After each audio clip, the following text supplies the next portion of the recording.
As global temperatures climb, the far-reaching impacts of climate change are reshaping our world, from more frequent and severe extreme weather events to rising sea levels and ecosystem disruptions. But while these challenges are universal, their effects are not evenly distributed, hitting some communities harder than others. In today's episode, we'll travel to Namibia in southern Africa, where a UN pilot project has trialled a new way to help people adapt to the effects of climate change by putting money and decision-making in the hands of local communities. I'm Gemma Ware, and this is The Conversation Weekly, the world explained by experts.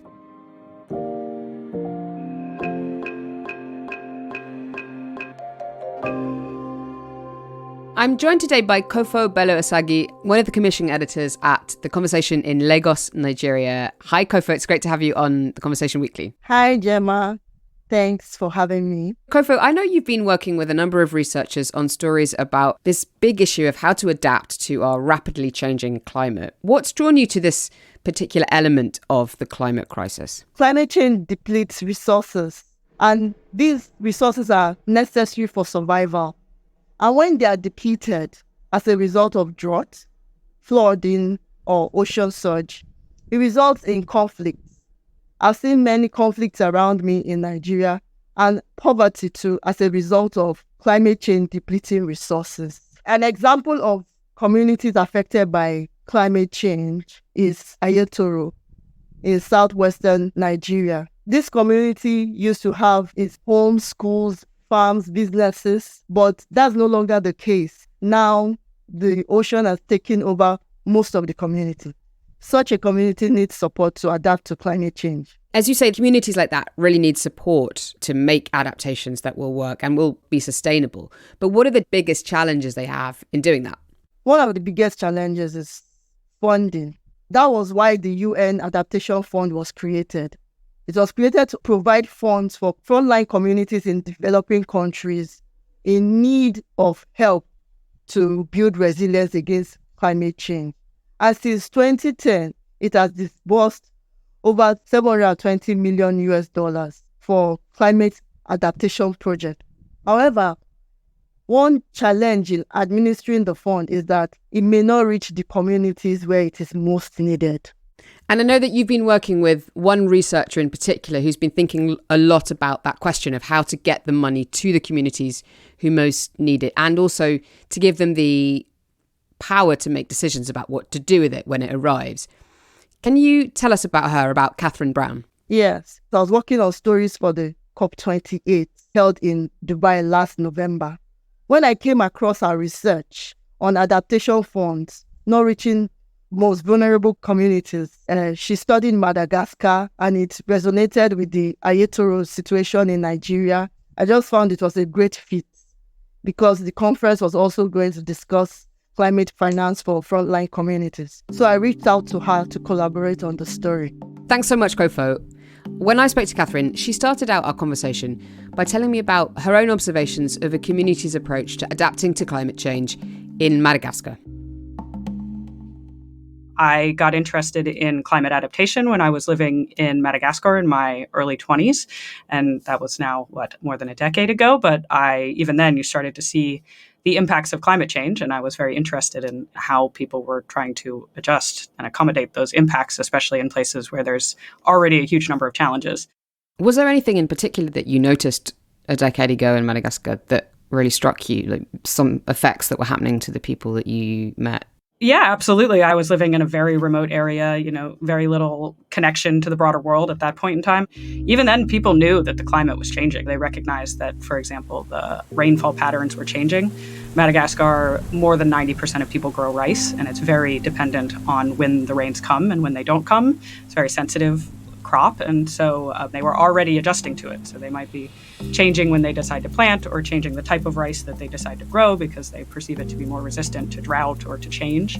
That was already widespread, even though nobody was telling them these things. This wasn't really a top-down narrative that they were hearing.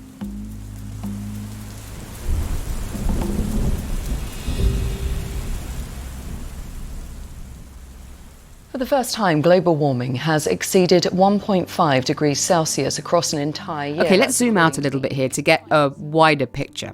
In 2023, the global mean temperature reached close to 1.5 degrees above pre-industrial levels. And each month that passes at the moment is breaking global temperature records.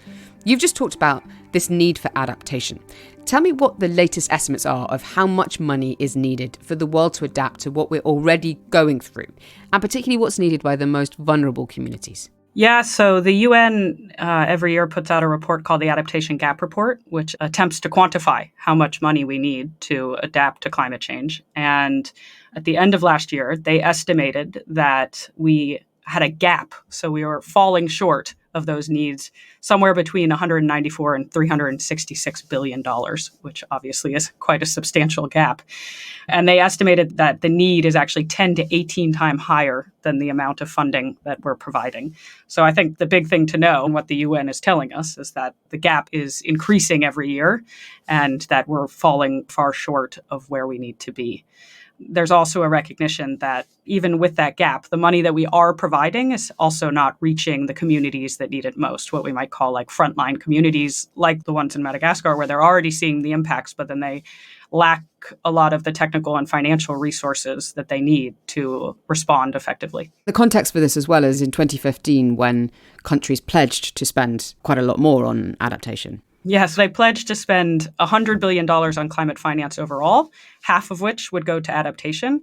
So even then, that was recognized to be inadequate. In the 10 years that have elapsed since then, or almost 10 years, the adaptation needs have grown exponentially, and the finance that's being committed has not matched those needs. The ambition was to deliver $50 billion annually to support climate adaptation. As part of your work, I know you've been analysing a UN pilot project that's been trying a new way of giving money to local communities to adapt to climate change.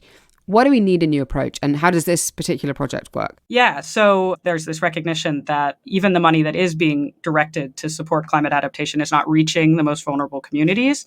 And so that's what made me interested in looking at this project, is that it's trying to solve that problem. And essentially, most adaptation finance is what we would call centralized because it's within the UN system. The money is given to national governments for specific projects that they want to design and implement.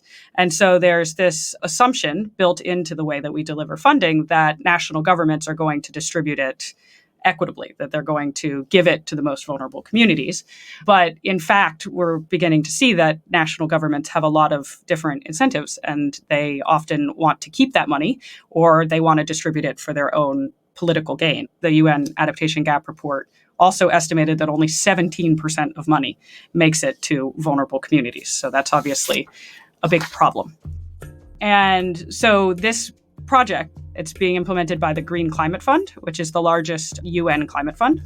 There are several funds under the UN that are responsible for distributing adaptation finance, and they all have different objectives.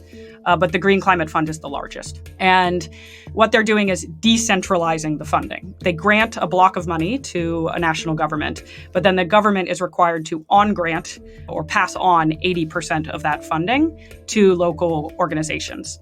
And so in theory, what this is going to do is ensure that more money actually makes it to the local level, and then that it's more reflective of local priorities and more likely to be equitable and reach the most marginalized people. Katherine is part of a team analysing the effectiveness of this UN pilot project, looking into whether the money is reaching the most vulnerable people and how much they feel they've been consulted on the projects and their design. The total pilot, which was like the concept, was $200 million. And so they anticipated funding 10 projects. And I believe they've funded 8 to date, one of which is in Namibia. They granted $10 million to build resilience in these very rural parts of Namibia. Namibia is on the southwest coast of Africa, and it's one of the driest countries on Earth. It's one of the countries most vulnerable to the effects of climate change. Katherine put us in touch with a researcher that she's been working called Margaret Angula. She's a senior lecturer at the University of Namibia based in the capital, Windhoek, and she focuses on the human aspects of climate change, including vulnerability and adaptation. Namibia is considered to be one of the most arid countries in the world. Tell me, how is climate change affecting the country? So sometimes the amount of rainfall per annum is not long enough for the growing season of crops, of subsistence crops. That's one. The other one, the season itself have shifted. It used to start in October, early rains, October, and then November, December. So now we don't get early rains. It starts raining in January. So people are still going with their indigenous traditional calendar, and people are concerned about the seeds. They plant their quality seeds. It doesn't rain. It rains later. Then they have to plant different seeds. So it's affecting the growing season and the growing period. Even if it rain, okay, normal rain, the heat is scorching the crops. And there is no remedy for that yet. As we speak now, it's raining in agricultural area, but the crops are drying up because of the high temperatures. With regard to drought, it has become more intense and it has become more frequent with climate change. That is what we have observed. So evaporation rates are much higher in Namibia. With every increase of 1 degree Celsius, 5% evaporation increase in Namibia. We have done well in research. We have drought-resistant seeds, but now with the extreme temperature, we don't have enough adaptation strategy. How do we adapt? With regard to livestock, they are miscarriaging. They are not producing because with high temperature, it affects reproduction in cattle, sheep, and goats. The quality of water is not good. There is a scarcity of range for grazing. The livestock used to be sold to supplement the low crop yield, but now both livestock and crops are affected. So the UN's Green Climate Fund has just finished up a project in Namibia experimenting with a new way of distributing the funds needed to adapt to climate change. How's this been working in Namibia? The aim is to increase access to finance by local community and also to remove the middlemen and this top-down kind of thing where we tell people what to do. We have conservancies and community forests, which is local level, community-based natural resource management entities. There are probably 60-something or 70-something conservancies in the whole country. So we use that platform. And what you could do through that is what we call ecosystem-based adaptation. So now, with this project, it was a good arrangement because the community themselves came up with the idea. They are the one who said this is what we need. The idea here is that these local existing networks would prioritise the needs of communities rather than imposing top-down ideas upon them. With traditional climate change adaptation, it comes already saying we are actually into climate resilient development or we are into ecosystem-based adaptation. This one, it says we have this amount of money that we're given to your country, and each one will come up with a grant speaking to their need.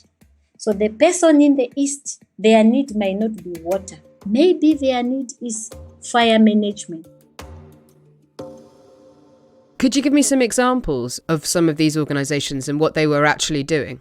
You have conservancies and community forests. These are what we call CBOs. They are given a mandate by government to take care of that land, to take care of those resources. So those CBOs, they are the ones who applied. Some communities, they have drilled boreholes to make water available and also to reduce human-wildlife conflict sometimes, because if you have a water point somewhere, the elephants will come there. So they had drilled a different borehole for the people so that they reduce those conflicts. And they are solar pumped. A solar pumped borehole means the community is not spending money to buy diesel every month. Some of the conservancies, they came together and they are a landscape. They invested the money in fire equipment because if it rains well and then you have high heat, there is this fire outbreak. So in order to manage these fire breaks much better, And some of the community, they have this fire cut line where you put vegetation so that if you have fire, it doesn't jump on the other side.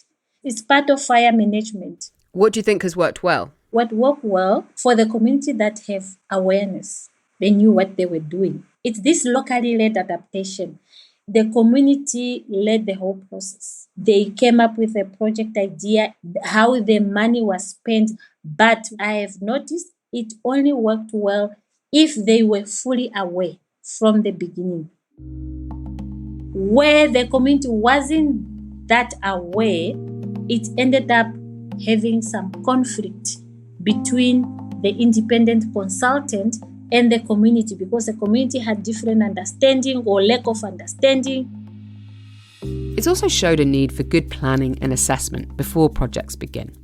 Some communities chose to drill boreholes in places that hadn't been tested properly and didn't produce that much water. Margaret told me that while it's important to respect the community's needs, their suggestions should be properly evaluated to ensure that projects are viable and sustainable. There's obviously a lot of money that's needed for climate adaptation and kind of a challenge in how to spend it. Do you think that it's something that could be scalable? I believe so. Because where it didn't work well, it's not because of the model. I think the lesson is that communities are not homogeneous, even in the same country. Some communities, maybe they deal with projects better, especially in areas where you have high potential for tourism. They are used to deal with community-based tourism, and some communities hardly deal with any projects. They don't handle money, they don't do this, and then suddenly you bring this to them. So it's not that your model is not okay, it's because you did not prepare the community. So I would say we need to look at the context first, and we need to prepare our community. When I spoke to Katherine Browne, she agreed with Margaret that in spite of the challenges, there's a lot of potential to develop this model further. This requirement to identify community organizations has required the national governments in each case to really reach out more broadly and do more scoping. It's forced them to interface much more with these communities and these organizations and to cast the net a bit more broadly and forced more interaction. She pointed to another pilot project as part of the UN scheme that's just finishing up in the Caribbean state of Antigua and Barbuda, which she's also evaluating. In Antigua, they actually did something a little different, which is that most of the money went out as low-interest loans of around $75,000 to households and businesses to retrofit their houses. And then they also had grants that they issued to community-based organizations where people would shelter in cases of hurricane. These community groups that they directed funding to for like community shelters, they actually directed some to religious groups and sports groups. And I know that may sound like, that doesn't really sound like adaptation, or like maybe they're not the most technically qualified. But I think it's important to recognize that adaptation is not this sort of standalone activity, but that it's part of other community challenges and priorities, and these types of locally rooted organizations are probably really well placed to understand what is most effective. So I think it shows a lot of promise, actually, for the model.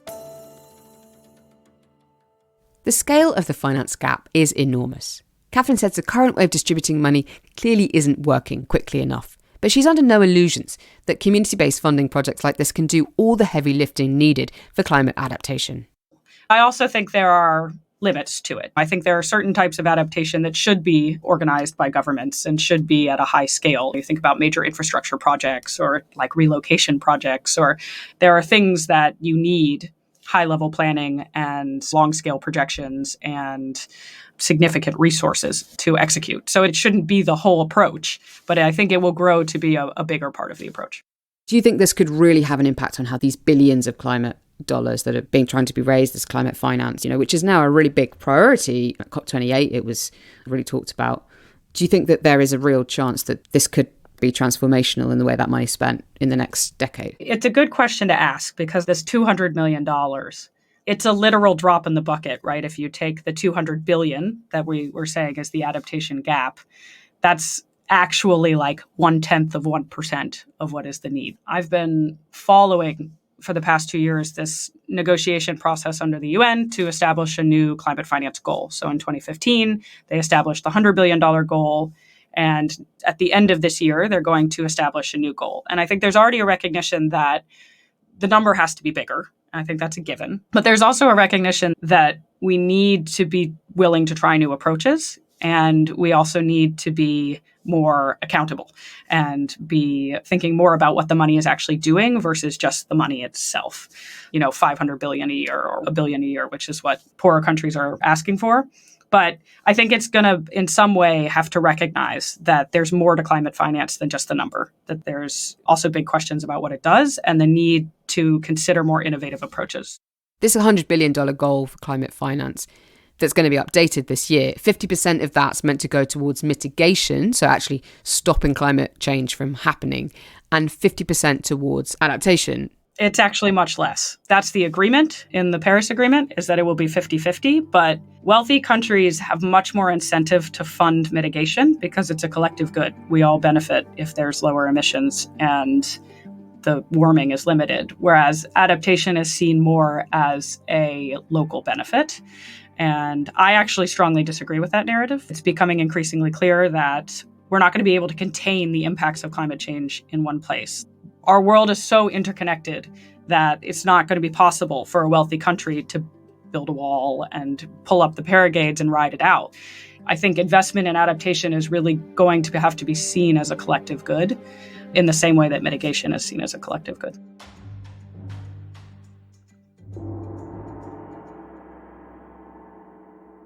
Looking more widely at this kind of community approach, I know that you've also looked in other parts of your research at the way communities adapt to climate change, whether or not funds are available for them.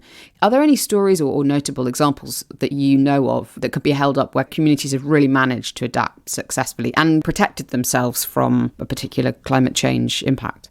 We're seeing that individuals and households and communities are self-organizing and undertaking adaptation. And I think prior to that, there had been this perception that it was something that governments do or that the UN does or the World Bank does. And so we see that it's happening really broadly. And I've seen that also in Madagascar. That's generally a place that is perceived to be sort of a victim of climate change. But there are many examples of communities where people are, by their own initiative, taking steps like changing your patterns for how you decide to plant your crops. But I also lived in an area where people did a lot of crabbing in the mangroves, and they would basically undertake reforestation projects of their own initiatives because they recognized that sea level rise was changing the way that the crabs were populating the mangroves. And I think there are so many examples around the world of communities that are already doing this. And what we need to do at the global level is better recognize that this is already happening and then figure out how to support it and find better practices to co-design projects rather than just dictating how it will be.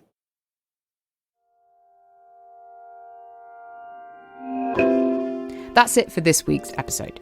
Thanks to Katherine Browne and Margaret Angula for speaking with us about their research, and to our colleague Kofo Belo-Osagie at The Conversation in Nigeria, who you heard at the top of the show. In the show notes to this episode, you'll find a couple of links to stories that Margaret and Katherine have written for The Conversation about their work. This episode was written and produced by Mend Marawani, with assistance from Katie Flood. I'm Gemma Ware, the show's executive producer. Sound design was by Eloise Stevens, and our theme music is by Nita Saul. Stephen Khan is our global executive editor, Alice Mason runs our social media, and Soraya Nandi does our transcripts. You can connect with us on Instagram at theconversation.com or email us directly at podcast@theconversation.com. You can sign up for The Conversation's free daily newsletter by clicking on the link in our show notes. If you like what we do, please support our podcast and The Conversation more broadly by going to donate.theconversation.com. And please do rate and review the show wherever you listen. It helps us reach a wider audience. Thanks so much for listening.